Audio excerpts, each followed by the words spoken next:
above all powers, above all kings, above all nature and all created things, above all wisdom and all the ways of man. You were here before the world began. Above all kingdoms, above all thrones, above all wonders the world has ever known, above all wealth and treasures of the earth, there's no way to measure what you're worth.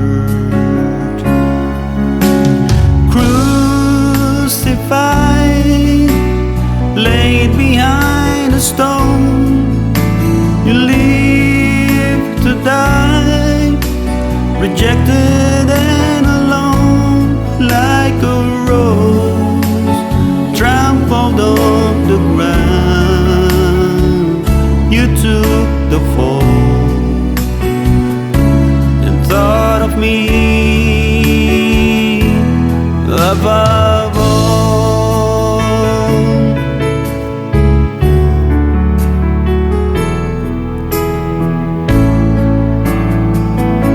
Above all powers, above all kings, above all nature and all created things, above all wisdom and all the ways of man.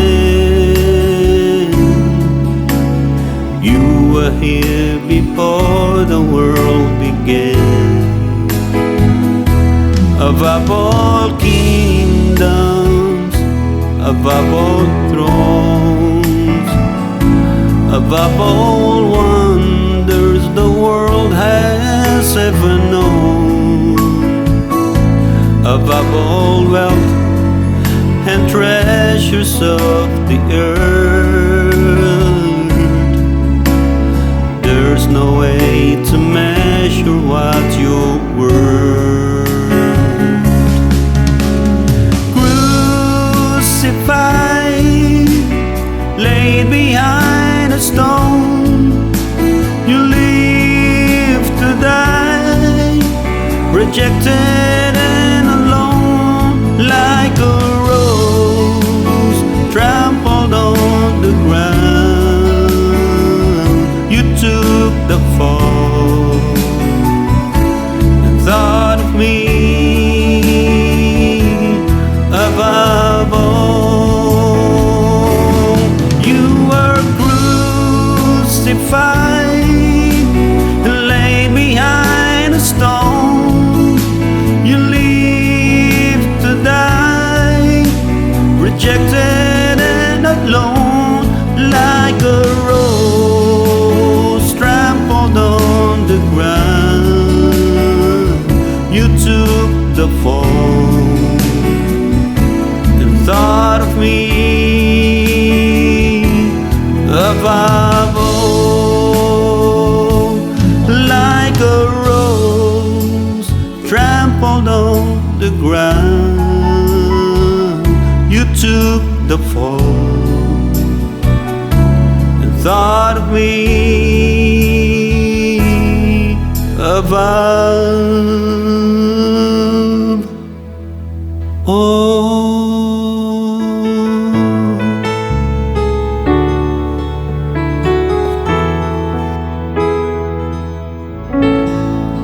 Glory to the Lord God Almighty, in Jesus' name.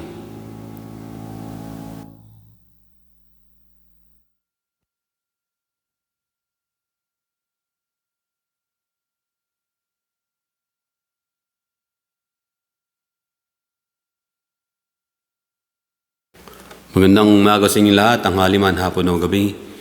Ako po'y nagbabalik, si Brother John ng Karaoke, Pananampalataya at Katotohanan. Isang simple at Walang paligoy-ligoy at walang bling-bling sa YouTube channel ko na to. Hindi ko ina-edit, walang edit. What you see, it's what you get. At hindi ako naglalagay ng anong paman na para makumbinsi ang mga tao. I don't need to convince people na sa anuman. I just want them to listen. At nasa sa kanila ang desisyon sapagkat ang buhay ng tao ay nababase lamang yan sa tinatawag na sariling desisyon ng isang tao. Either ang desisyon ho ninyo ay kayo ay lumakad sa sarili ninyong paglakad o desisyon ninyo na kayo ay lumakad patungo sa Panginoon. Recently lang, marami akong mga nakikitang news na babalita. Lagi kong tinutune in din sa mga scientific news. Isa sa mga balita nga ay, although hindi masyado sinasabi kasi, para hindi magkaroon ng tinatawag na chaotic na response sa mga tao, mga chaos, yung gulo.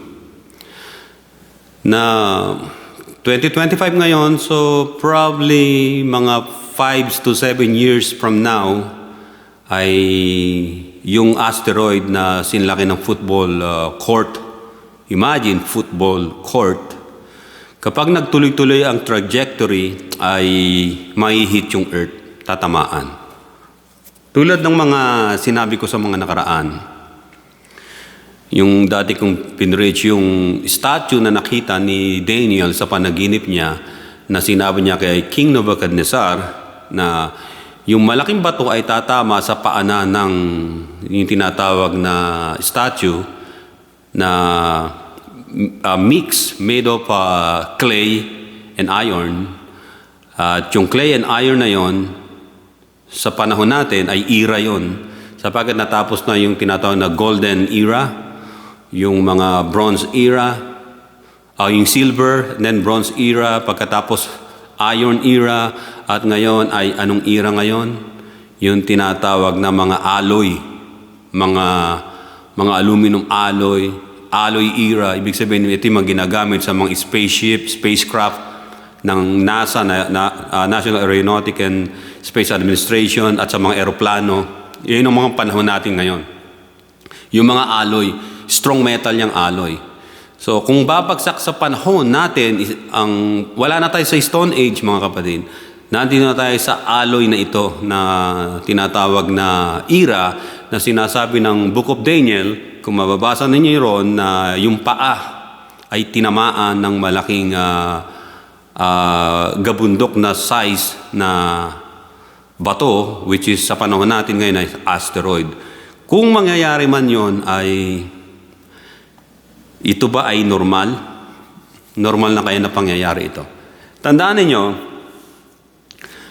ang Biblia, kapag yung binasa niyo ang Biblia, marami nakalagay dyan.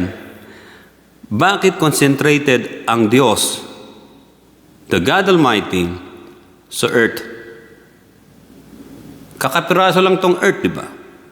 Mas malaki pa ibang planets. There is something kung bakit ganoon na lamang.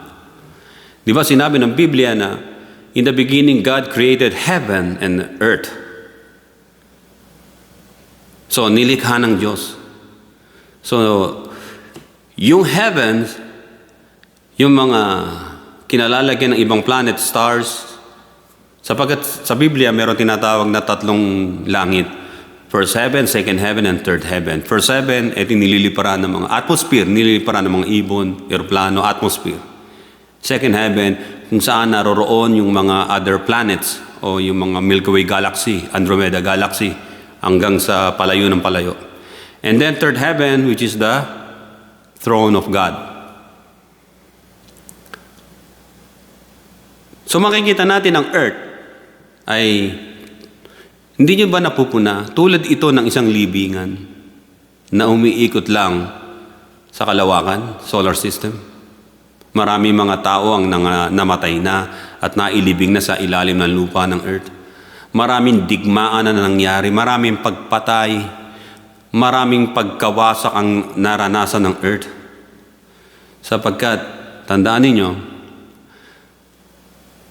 ito'y hindi ko inililihim sa iba. Samantalang yung ibang, may mga narinig kayo mga preacher na sinasabi, ang earth ay perfect place. It wasn't a perfect place. Hindi perfect place on earth. Sinasabi ng iba na, kasi nagkasala lang sina Adan at Eva kaya hindi na naging perfect. No. Remember, sinabi ng Diyos, let there be light. And sabi ng Biblia, ang resulta, and it was good. God didn't say, oh, it's so perfect. It was good. We know every good and perfect gifts are from the Lord. Sa book of James, di ba? Pero ang tinutukoy dito ay yung sa creation. Hindi sa gift of the Spirit o gift sa bawat mananampalataya na from the Lord. Which is, ano ang mga fruits of the Holy Spirit? Makikita ninyo. Fruit of the Holy Spirit, love, peace, joy, unity, mga ganyan. Perseverance, at marami pa. So dito, sinabi ng Diyos, let there be light. And there was light. And it was good. Hindi nangangahulugan ang perfect. Sasabihin ko sa inyo kung bakit. And then sinabi ng Diyos, lumitaw ang lupa, di ba? At lumitaw ang lupa. Yung dagat ay, yung tubig ay nahati, isa sa taas, isa sa baba, at lumitaw yung dry land, and it was good. But God didn't say it's perfect. It's just good. Dahil alam natin na ang mga bagay na nilikha ng Diyos ay pawang mabuti. Subalit, tandaan natin, ang salita ng Diyos ay mananatili magpakailanman. Kung ang mundo natin ay perfect, until now, sana ay perfect. Di ba hindi? Dumarating bigla-bigla ang malalakas na tsunami, ang tinatawag na malalakas na bagyo, typhoons, at iba't iba pang mga sakuna na nangyayari sa mundo. At sinabi ng Diyos magkaroon ng mga animals. And it was good, but God didn't say it perfect. Sapagkat may mga animals na mga poisonous, wild beasts, tulad ng crocodile, ng alligators, hindi mo naman mapapaamo yung mga wild beasts yan. So, nilikha ng Diyos ang lahat ng mga bagay, good, in good condition. But hindi sinasabi talaga na it's perfect. Yung mga preacher na nagsasabi na noon ay perfect, they were wrong. Hindi perfect. Alam niyo kung bakit hindi perfect ang mundo? Nung sinabi ng Diyos, now let us create man in our image and after our likeness. At inutusan niya mga tao, replenish the earth. Ano ibig sabihin ng replenish the earth? Ayusin ninyo yung earth. Sapagkat yung earth na nilikha ng Diyos, it wasn't that perfect. It's good, but it wasn't a perfect place. Nung si Adan at si Eve ay nandun sa Garden of Eden, that was the perfect place. It's a paradise. Nilikha ng Diyos ang Garden of Eden, inilagay sa earth. Tandaan ninyo, inilagay sa earth. The earth, this is not the paradise, the same paradise na ginawa ng Diyos na siyang Garden of Eden. Pero bakit sa Garden of Eden, naglagay ang Diyos ng tree na good, knowledge of good and evil? Para ba, sabi ng iba, para subukan si Adan. Tandaan ninyo, ang commandment ng Diyos, bukas ang isip ni Adan yan, thou shall not eat. Okay, alam niya. Bakit? If you eat of it, you will die. You will surely die. Si Adan ang unang pinagbilinan ng kautusan. So meron na siyang, hindi siya ignorant o inosente, si Adan. Hindi siya inosente. Because he knew it na kapag kinain niya yon, mamamatay siya. It's not, it won't gonna give him na tinatawag na knowledge sa good and evil. Dahil ano? Because God, alam niya ng Diyos mismo ang knowledge ng good and evil. Kaya nga, he busted Lucifer na naging Satan sapagkat ang ginagawa ni Satan ay opposite sa layunin ng Diyos. Opposite. Kaya alam ng Diyos which is right and which is wrong and which is evil and which is good. Si Adan kaya alam niya? Yes! Alam niya. Marami mga tao na, yung mga preacher sinasabi, hindi, perfect talaga si Adan. Si Adan ay hindi siya inosente. Alam niya na ang kautusan ay sapagkat sa kanya ibinigay ng Diyos ang unang utos. Thou shall not eat. Nang dumating yung babae, mines up niya yung utos ng Diyos. Kaya sabi ng Biblia, di ba si Apostle Pablo, ang unang nagkasala yung mga babae. Kaya mga babae, they should learn how to keep silence when they're gathering the church. Sapagkat hindi kayo ang unang nilikha, kundi ang mga lalaki. At kayo ang unang nagkasala sa Diyos, yung mga babae. So yung equality hinihingi ng mga babae, there's no such thing as equality. Meron ako narinig na in-interview. Sabi ng lalaki nag-interview, ano sa palagay mo sa mga men sa panahon ngayon? Ano sabi ng babae? Women doesn't need men. Sabi ng lalaki, oh come on. Are you serious? Yeah? Okay, kung hindi nyo kailangan ng lalaki, sino ang gagawa ng mga bahay ninyo? Sino ang gagawa ng mga building? Sino ang gagawa ng mga sapatos na sinusuot mo? Sino gagawa ng mga sasakyan, mga kotse? Hindi magagawa ng mga babae yun, di ba? Eh, yung mga babae, sinasabi, equality. Equality. Alam nyo, kapag pinag-boxing nyo, yung babae tsaka sa lalaki, matutulog yung babae kahit yung lalaki walang practice. Pag nasuntok ng isang uppercut yung babae, bulagta kagad yun. So, makikita natin na sinabi rin ni Apostle Peter na ang mga babae ay weakest partner. Pag sinabing weakest partner, weak sila saan? Madaling matukso. Tandaan nyo ang mga lalaki, hindi madaling matukso, madali silang matrick. Sino ang nag-trick kay Adan para kumain? Hindi si Satan, hindi si Lucifer, si Eve. Na-trick siya. Kasi si Eve, sabi ng iba na-trick siya ng ahas.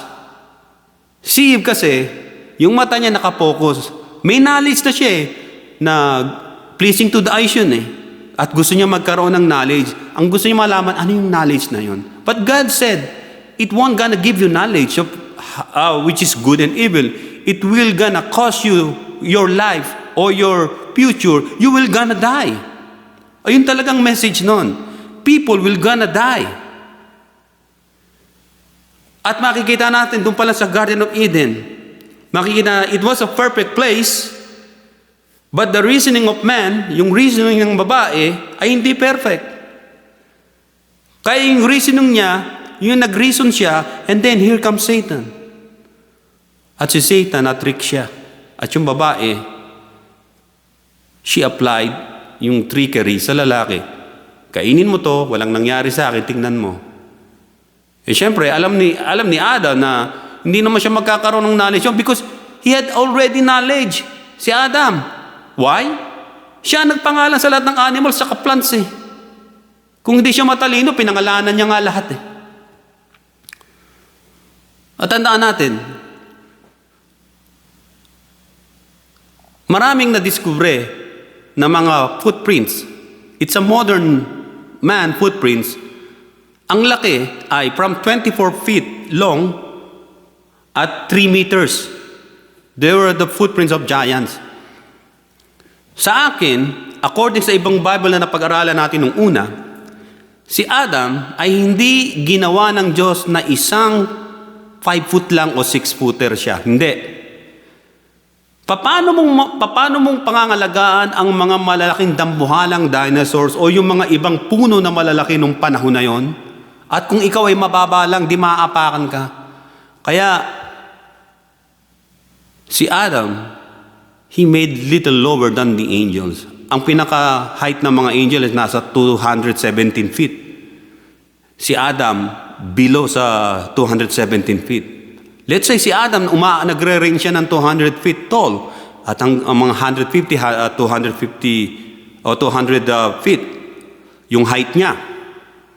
Natural, kaya niya na isubdue yung mga animals na yon, yung malalaki. Kasi nung araw, malalaki ang mga animals. Yung balyena ngayon, mas malaki pa dyan. Yung mga elepante noon, mas malalaki pa dyan. Yung mga ninuno nila, hindi nag-evolve. Nag-shrink lang. Sabi ng iba, it's devolution, hindi evolution. Let's say devolution, nag-devolve. Kasi nga, puro tragedy na nangyari sa earth. At nung si Adam ay palayasin na sa Garden of Eden para hindi niya na maabot yung puno, kasi naabot niya yung bunga, naabot nila dahil malalaki sila. God, they shrunk them. That moment, lumiit sila hanggang sa lumabas sila sa Garden of Eden, lumiliit na sila ng lumiliit. At sabi ng history, nung doon sa Middle East, kahit sa panahon na yon, si Adam, nilibing nila si Adam doon sa Golgotha, siya mismo yon sa skull. Doon mismo sa lugar na yon, ang height niya ay 15 feet tall. 15 feet. Hindi 6 feet. 15 feet. Hindi 8 feet. 15 feet. Si Noah, nung si Noah ay mailibing o mamatay, ang height ni Noah is 13 feet tall. Kaya hindi katakataka yung Pyramid of Egypt, ang mga nagbuhat ng malalaking bato na yan, ay mga matataas na tao. Nung ang mga Israelites ay maalis sa Egypt, hindi silang gumawa ng Pyramid of Egypt sapagkat nandun na yon.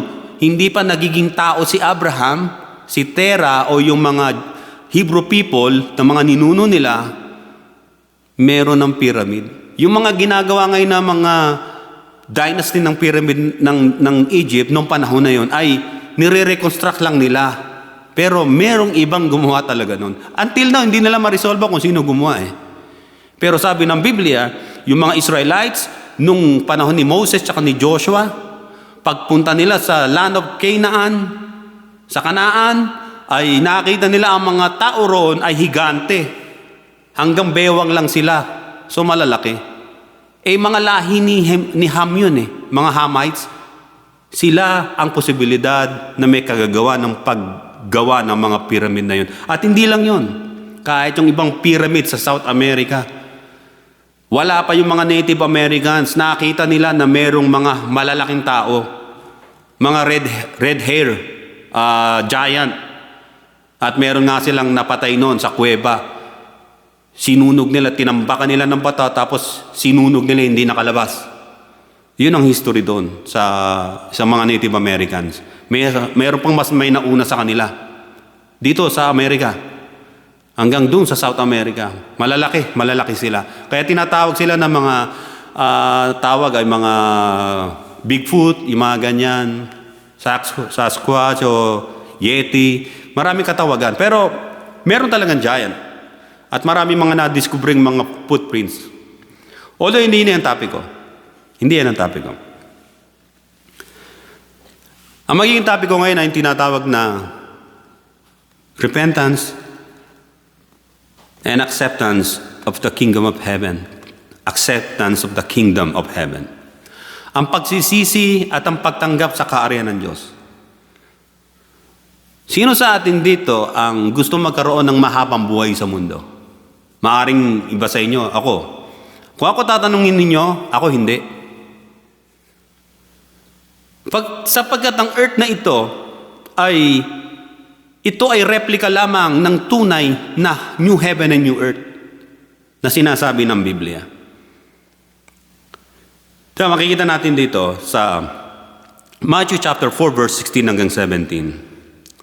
Sabi ng verse 16, "The people who sat in darkness have seen a great light, and upon those who sat in the region and shadow of death, light has dawned."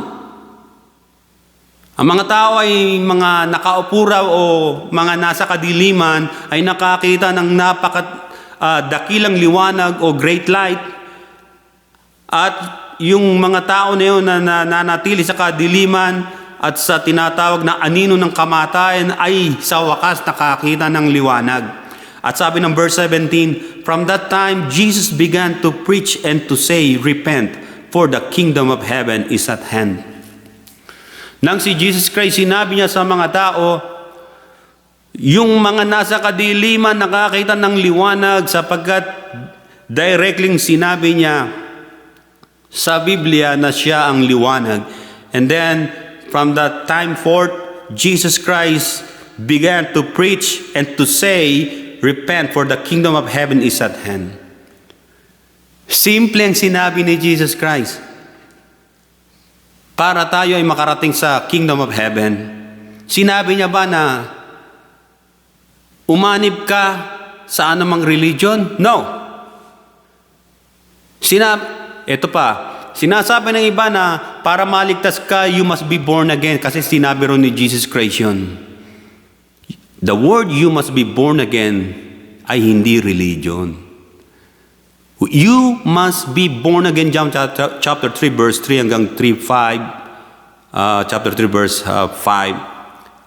You must be born again. Paano may papanganak uli ang isang tao kung nga isilang na siya? Your spirit must be born again because your spirit is dead.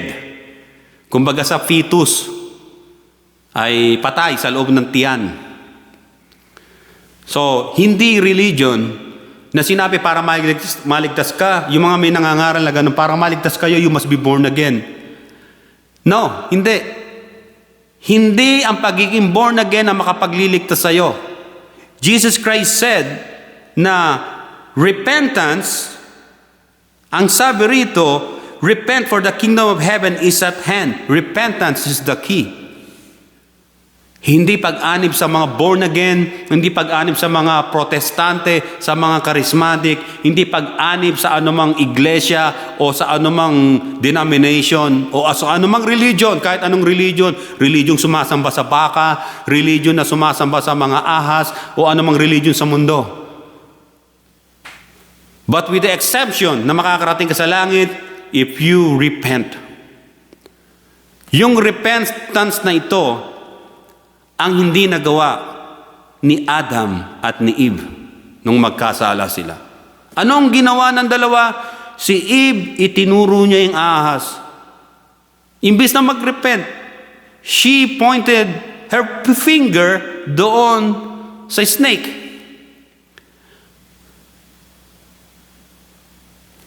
At si Adam naman, kasi siya yung unang tinanong din, he pointed his finger dun sa woman. Kasi yung babae binigay mo sa akin. May double meaning yun. Tandaan nyo. It's your fault, God. It's your fault, God. Yung babae binigay mo sa akin, sira pala ulo nun insane. Galing pa sa tadyang ko yun, nasayangan lang ako ng tadyang. Adam blamed God. The woman that you gave me, meaning it's your fault. I thought you're God. But you gave me a defective na babae. May sira sa ulo babae, binigyan mo ko ng asawa, may sira sa ulo. Pwede ba, Lord, divorce na? The truth is, si Adam, instead, he repent sa mistake na ginawa niya. Siya yung unang tinanong ng Diyos Sino nagsabi siyang hubad ka? Natakot ako nang marinig yung boses mo, lumalakad ka sa garden. Kumain ka ba ng bungang pinagbabawal ko? The answer must be yes. Yes, Lord. Forgive me, Lord. Yung babae binigay mo sa akin, it's your fault. Binigyan mo ako ng babae. Nagkamali ka ng nireto sa akin, Lord. Kamali ka. Parang ganun Nagkamali ka. Pero yung babae, yung pinasa ni Adam, yung blame sa babae, yung babae naman mautak rin paano yung ahas na tricks ako Kaya makikita niyo, meron ba dito na inosente ba sila? Bobo ba sila? O tanga ba sila? Yung parang mga bata na na nakaganon lang. Sina Adam at Eve, nilikha ng Diyos na smart. Smart sila. Kaya yung nagsasabi na inosente sila, wala sila alam. You are wrong and you are liars. Kayong mga nagsasabing preacher. Kaya nabibigyan daan yung mga atheists eh. Natatalo sila sa debate eh. Si Adam and Eve, they were smarter than the devil. But the devil, they were smarter than Eve. Kasi na-trick niya si Eve. Si Eve ang nilapitan, hindi yung lalaki.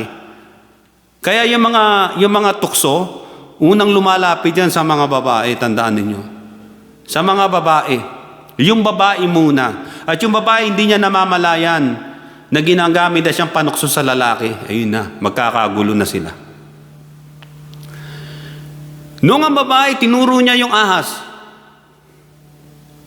Wala na ituturo yung ahas eh. Siya talaga may kagagawan eh. Siya ang tinatawag na author ng fall of man. Walang repentance na nangyari doon. Don't worry about those, yung si Satan, yung ahas, kasi walang binigay ang Diyos ng kapatawaran sa kanila. Only to these people, yung humans, na si Adam and Eve. They didn't repent. Nag-repent ba sila? May nabasa pa kayo sa Biblia? Magmula nang nabuhay sila at nagkaroon sila ng ibang anak, sons and daughters. Did they repented? Sinabi ng Biblia? Wala. Sige, text nyo ako rito o i-type nyo. Hindi sila nag-repent. You know why? Ba't hindi sila nag-repent? Dahil merong pride. Sipin nyo nung nagkaresulta na ng tinatawag na pagbagsak ng tao sa kasalanan, na-deteriorate na utak nila. Alam niyo kung bakit? Kumuha sila ng fig tree. Meron akong fig tree dito sa likod. Lalaki ng daon, parang kamay na gano'n. Yun ang pinagtahi-tahi nila. So yung knowledge nila, nakapaggawa sila ng damit eh. Pero yung knowledge nila, akala nila matalino pa sila pero hindi, bumagsak na. Gradually, nagdi-decrease. At si Adam, yung height niya, sila mismo, nag-decrease na ng height. Para hindi na nila ma-reach yung puno, yung bunga, ng yung tatawag na tree of life. So, anong nangyari? Ay God pronounced, ayaw nyo magsisi, ayaw nyo humingi ng tawad sa akin, God pronounced death sentence sa tao. Hindi kayo nagsisi, okay, mamamatay ka, mangyayari ngayon. Hindi sila actually namatay, ng time na yon, gradually, lumilipas ang panahon, tumatanda sila, nanghihina hanggang sa namatay sila. Pero ang unang namatay sa kanila ay ang kanilang spiritual, na wala ng connection sa Diyos. Hindi nila maarok, hindi na nila maabot yung nais ng Diyos sa kanila. Sabagat ang communication between them, yung spirit ng Diyos tsaka yung spirit nila, ni Adam and Eve, ay biglang naputol, sniff out. Jesus Christ said, repent for the kingdom of heaven is at hand. Itong repentance na ito, kung ginawa ng tao, ay hindi tayo aabutin sa ganitong kalagayan natin. Na maraming may sakit, namamatay lahat. Sakuna dito, sakuna doon. Repent, for the kingdom of heaven is at hand. Ang earth na ito, this is not the kingdom of heaven. This earth will go into its destination, ang destruction. The Bible says, the earth is the footstool of the Lord, of God. Footstool lang ng Diyos ang earth. Isaiah chapter 66 verse 1 hanggang 2, Matthew chapter 3 verse 34, Acts chapter 7 verse 49, Heaven is my throne and earth is my footstool. What house will you build for me, says the Lord, or what is the place of my rest? Ang earth ay tuntungan lamang ng paa ng Diyos. Ang ibig sabihin nito ay parang stepping stone. Tinutuntungan ng paa. Kapag madumi ang paa mo, tuntong mo ron. Kaya ang earth ay trajectory ito ng mga sakuna. Dito nagbabagsakan hindi lang asteroid, pati fallen angels. Naging battleground ng earth. Hindi pa nagiging tao si Adam and Eve. Earth is already the battleground ng forces of evil and forces of light. So kung ang heaven ay trono ng Diyos at ang earth na ito ay tuntungan ng mga paa, what house will you build for me, says the Lord, or what is the place of my rest? Jesus Christ said, in this world you have trouble. Di ba sinabi niya sa mga lagad, there is no peace in this earth. Huwag kayong maniniwala na ang sanglibotang ito ay magkakaroon ng kapayapaan. Wala ho talaga. The people will gonna say at the last days, peace, peace, and suddenly destruction. Hindi magkakaroon ng kapayapaan ng mundo. Ang kapayapaan, ang tinatawag na, what is the place of my rest? Rest. The resting place of God for us ay hindi rito sa earth. Bakit nandito tayo sa mundo na to? Ang mundo na ito ay tulad ng libingan. Marami nang namatay rito nasa ilalim ng lupa tulad ng sinabi ko. Maraming sunog, sakuna, gera, sakit, karamdaman, gutom. At bakit naisipan ng Panginoon na bumaba pa rito? Pwede niya naman tayong kunin isa-isa, di ba? Joe, liga rito, o ikaw, liga rito, akit kayo lahat. Hindi, bumaba siya. Alam niyo kung bakit? Para yung sinasabi ng Isaiah 66 verse 1 hanggang 2, na sabi, heaven is my throne and earth is my footstool, ay mangyari. Umapak ang Panginoon, yung kanyang mga paa dito sa earth. Lumakad din siya sa ibabaw ng tubig. Nangaral siya, ang sabi ng Biblia, repent, for the kingdom of heaven is at hand. Sapagkat ang earth na ito ay footstool lamang ng Diyos. Stepping stone din nating mga mananampalataya sa tunay na new heaven and new earth, na siyang tunay na trono ng Diyos. Doon talaga ang paradise. But while we are still in this earth, the Bible says, walk in the light. At si Jesus Christ ang liwanag. We should worship God at His footstool. Inuulit ko, anong footstool ng Diyos? Earth. Subalit sabi niya, we should worship God while on this earth. Tayo habang nandito. While we are still alive dito sa earth. Psalms 132 verse 7, we should worship God at His footstool. Sa earth na siyang footstool, dito tayo sumamba sa Diyos at magpuri sa Kanya. Because God will gonna crush up and up your enemies at your footstool. Makikita nyo sa Acts chapter 2, verse 35, Luke chapter 20, verse 43, Hebrew chapter 10, verse 13. ang mga kalaban ninyo ay pasusukuin ng Diyos sa ilalim ng inyong mga paa, footstool. At yung footstool ninyo, kayong mga Kristiyano, ang earth ay footstool ninyo tulad ng Panginoon na sinabi na ang earth ay footstool niya, pasusukuin ng Diyos ang lahat ng mga enemies ng Diyos sa inyong mga paa rin, sa ating mga paanan. Yun ang pinangako ng Diyos sa atin. Paano natin mapapakita ang repentance? Na talaga tayo nagsisi. Tandaan ninyo, there's like twofold ng ibig sabihin ng repentance.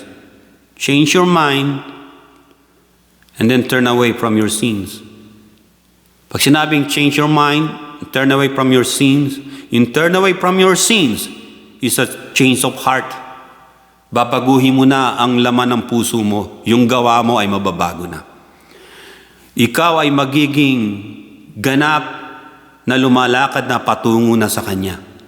Na yung earth ay paunti-unti na nating iniiwan. Kasi there will come a time na wala na tayo sa earth na ito.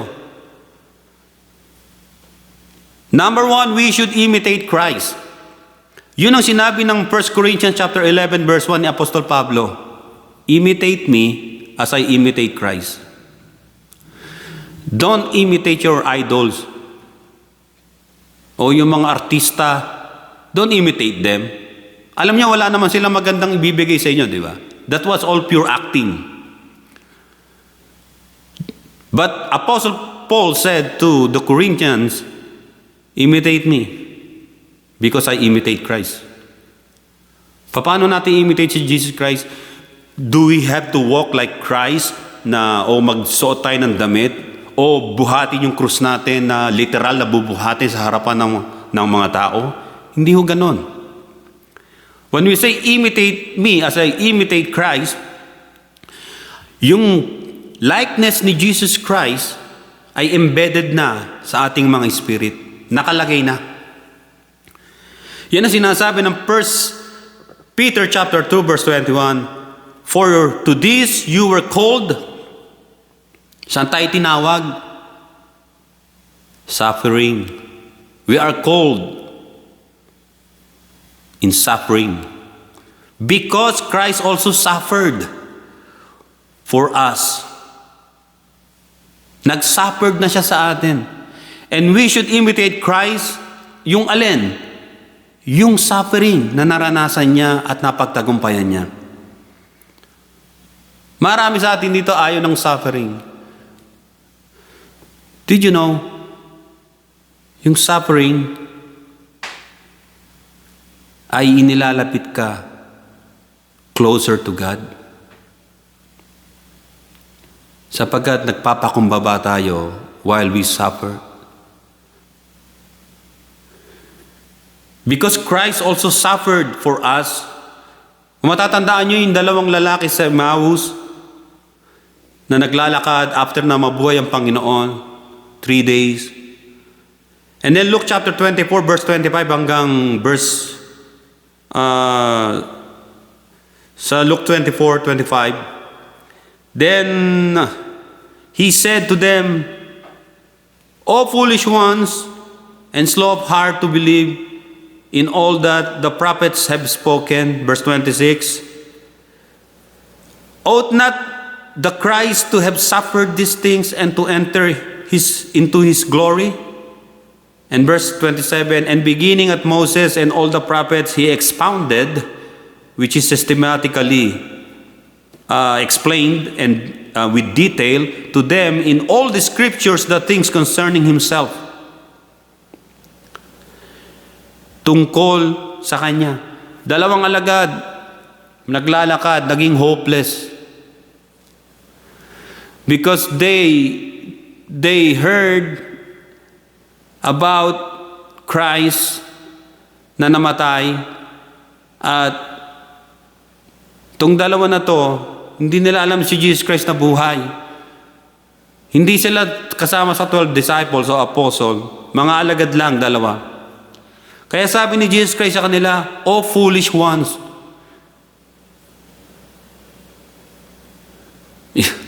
Sa Greek word, moros ang ginamit doon. Morons. You two morons, ibig sabihin, ignorant, innocent.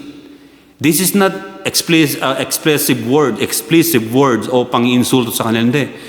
Sinabi ng Panginoon, napakakitid ng utak ninyo. Ang sabi, did you know ang Christ, ang sabi rito, Christ must suffer first.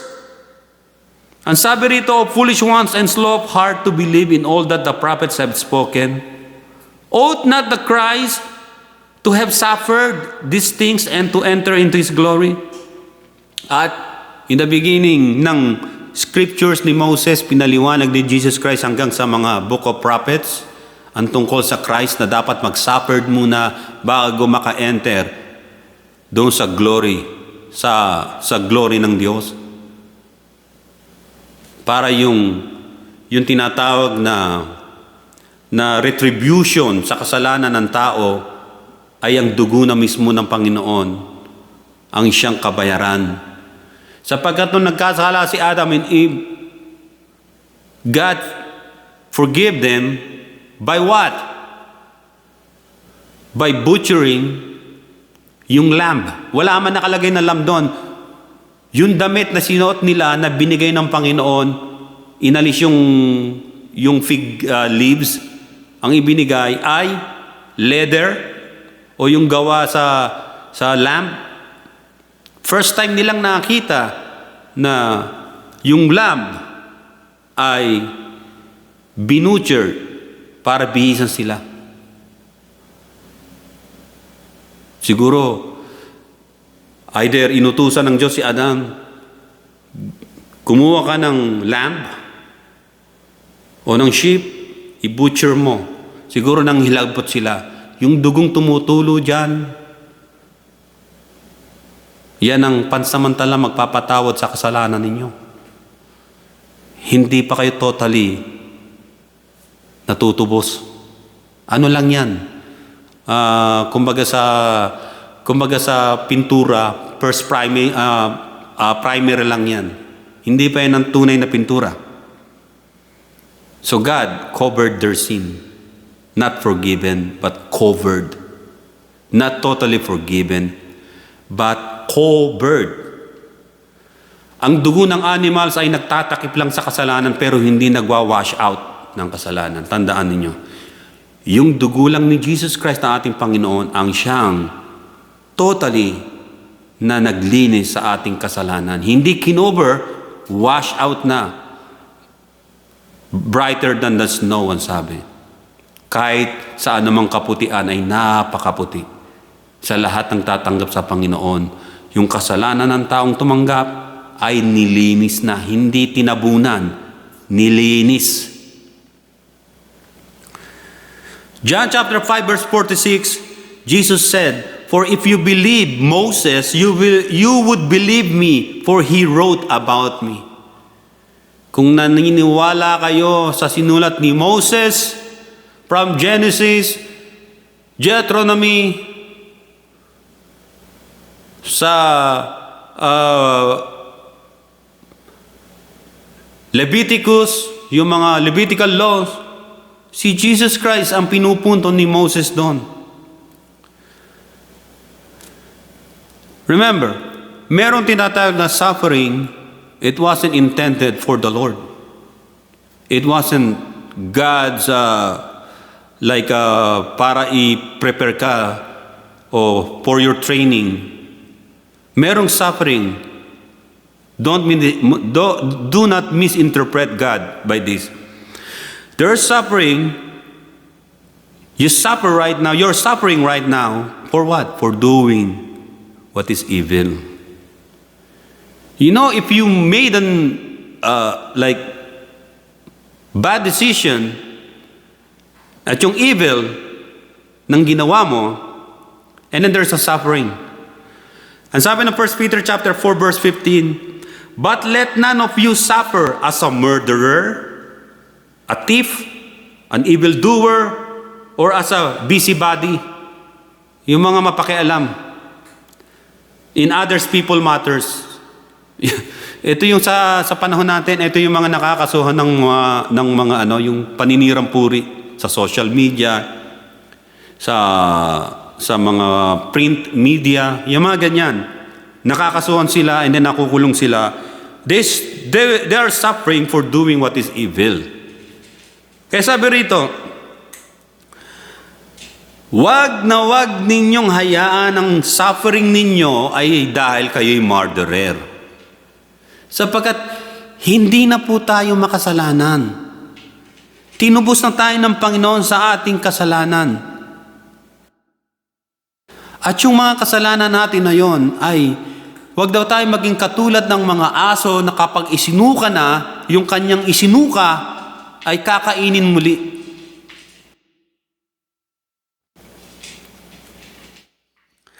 At dito, sa Deuteronomy chapter 32 verse 10 hanggang 35, ang sabi rito, Israel forgot God because of their proud heart and mind. Kung mababasa natin yun. Nakita sila ng Diyos, yung ninuno nilang si Jacob sa wilderness, nagkaroon ng 12 tribes, napunta sa Egypt, pinalaya, nagkaroon ng kingdom doon sa Palestine, o tinatawag na Israel ngayon. At pagkatapos ay yung mga tao naging obese, kain ng kain. Sabi ng Biblia, basahin yun sa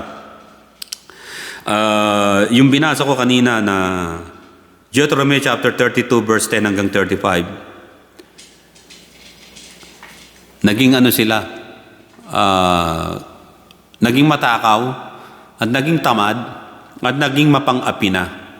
Ganyan ang mga bansa kapag umasenso, nagiging tamad, nagiging mapang-api na. Akala mo sila yung king na, sila na yung may-ari ng buhay mo. Kaya yung mga bansang mayayaman na nangaapi, at yung mga katulong nila walang karapatan. Hindi tulad ng Amerika, lahat ng mga tao rito mayroong karapatan. They don't care kung anong trabaho mo. Hindi tulad sa Saudi Arabia, di ba? Mga katulong ng Pilipina, kala mo pag-aaral nila, kala mo mga aso, kala mo yun ang turing nila, nabili na nila. Kasi they're Islam, and they don't believe sa what tinatag na right thing to do. Because they're evil. They're satanic religion. Kay Satan sila. Wag natin sabihin, mababait sila. Wrong. Because the Bible says na maraming mapupunta sa apoy ng impyerno na mga anak ni Abraham. Sila yung tinatawag na goat country na nasa kaliwa at itatapon sa kapahamakan. Goat. Ay yung mga tupa naman, sheep, ito yung mga simbolo ng mga Kristiyano. At tandaan ninyo, kapag ang isang tao napakasama at ginagamit ang salita ng Diyos, ang tawag na niyo sa kanya ay kambing. Kahit yung mga Hudyo na masasamang tao, may mga Hudyo na na-convert sa Christianity at naging mabuting mga tao. At may mga Hudyo naman na talagang napakasalbahe tulad ng mga Arabong Muslim. Mas marami sa kanila. I hope, bago dumating ang Panginoon, ay sila ay ma-convert.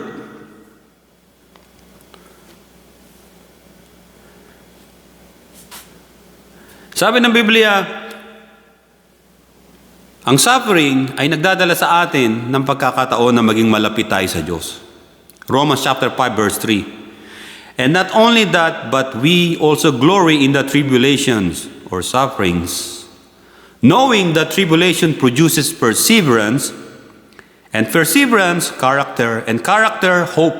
And verse 5 says, now hope does not disappoint us because the love of God has been poured in our hearts by the Holy Spirit who was given to us.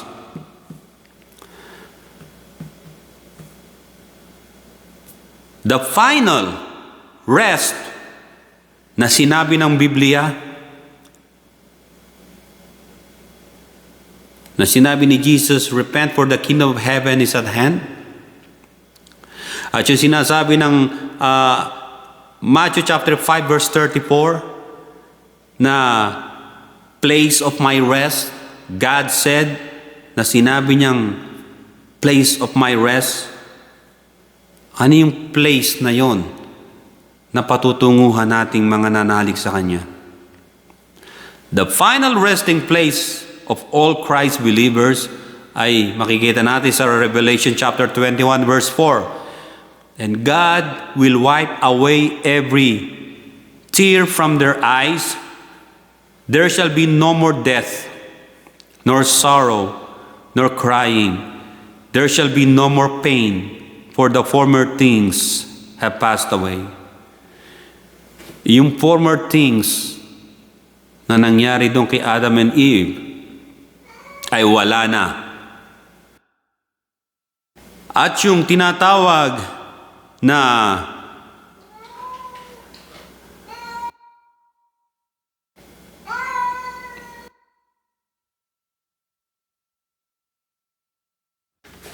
balik tayo, pinakwalan ko na siya. Gusto lumabas yung aking alagang cat. So dito makikita natin yung resting place ay nasa Revelation 21 verse 4. Wala na pong pag-iyak, wala nang kamatayan, wala nang kalungkutan. At ang sabi, wala nang sakit o yung kirot ng karamdaman. Yung mga bagay, the former things have passed away. Wala na. Kasi nandun na tayo sa kingdom of heaven. Na sinasabi ng Panginoon na repent for the kingdom of heaven is at hand. At ang Diyos mismo, ang kanyang mga kamay, ang papahid ng mga luha natin dun sa kalangitan. Ano ba yung former things na yun?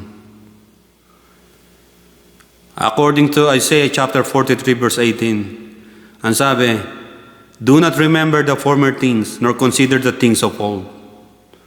Nakalipas na yun, which is sin. Ang kasalanan ay hindi na binabalik-balikan. Maaaring magsasabi sa atin na, bro, mahina ako eh. Pag nakakita ako ng bagay, meron akong urge na bilhin ito kahit hindi ko kailangan. At meron naman nagsasabi, bro, meron akong bisyo. Until now, naninigarilyo ako, umiinom ako. Gustong iwasan, pero hindi ko magawa. At meron nagsasabi, bro, pag nakakita ako ng babae, gustong-gusto ko siya makilala, ligawan. Bro, siguro kung lalagyan mo ng palda yung poste ng Meralco, baka ligawan ko rin yung poste. Ibig sabihin yung urge yun. Lahat ng mga bagay na yan, na nararanasan ninyo, ang tawag ng Panginoon dyan ay lust of the flesh. Kaya sabi ng Biblia, dapat ay maipako ng kasama natin ni Jesucristo yung ating lumang pagkatao, old self, which is former things. Ano yung former things na yon? Kakalimutan ng Diyos. Ang sabi nga kung gaano daw kalayo ang east to west at kung gaano kalapad ang dagat, sabi nga na iba may kasabihan yan bro, ang kasalanan ko siguro sa nagawa ay sinlaki ng barko. Pero tandaan ninyo, ang kapatawaran ng Diyos ay sinlawak ng dagat. Tandaan ninyo yan. Now consider the things of old. But in Isaiah chapter 46, verse 8 hanggang 9, remember this and show yourselves, men, recall to mind. You who, ang sabi, you transgressors, Remember the former things of old. For I am God, and there is no other. I am God, and there is none like me. Verse 10, declaring the end from the beginning. Ito naman, sinasabi ng Biblia na alalahanin nyo ito. Alalahanin nyo. Binili na ng Diyos kayong mga makasalanan. Isaiah 46 verse 8 hanggang 9. Remember this. Kayo ngayon ang alalahanin nyo ito. And show yourselves, men. Alalahanin nyo sa isip ninyo. Ibalik ninyo sa unawa ninyo. Kayong mga makasalanan, O you transgressors, remember the former things of old. Alalahanin nyo ang mga sinaunang bagay. Na alin? For I am God, and there is no other. I am God, and there is none like me. Verse 10, declaring the end from the beginning, and from ancient times things that are not yet done, saying, my counsel shall stand, and I will do all my pleasures. Yun din ang sinasabi ng Revelation chapter 1 verse 8, chapter 1 verse 11, chapter 21 verse 6, chapter 22 verse 13. Alalahanin ninyo, kayong makasalanan, there is only one God. God said, I am God. And Jesus Christ said, when He preached the gospel of repentance, believe. Because God and I, ay sinabi ng Panginoon, are one. From ancient times that are not yet done, God's counsel ay mag-i-stand pa rin. When God said, you sinners, you believers, na hindi nagsisi at anumbalik sa Panginoong Jesucristo, you will die in hell. You will punish forever and ever sa hell. Maaaring sinasabi mo, kilala ko naman si Kristo, may Kristo ako. Your Jesus Christ is not the Jesus Christ of the Bible. Your Jesus Christ is not the Christ na sinasabi ng God the Father. If you don't have Jesus Christ, the real Jesus Christ, the true Jesus Christ, the Son of the living God, if you don't have Christ in your life, you are going to your own destruction.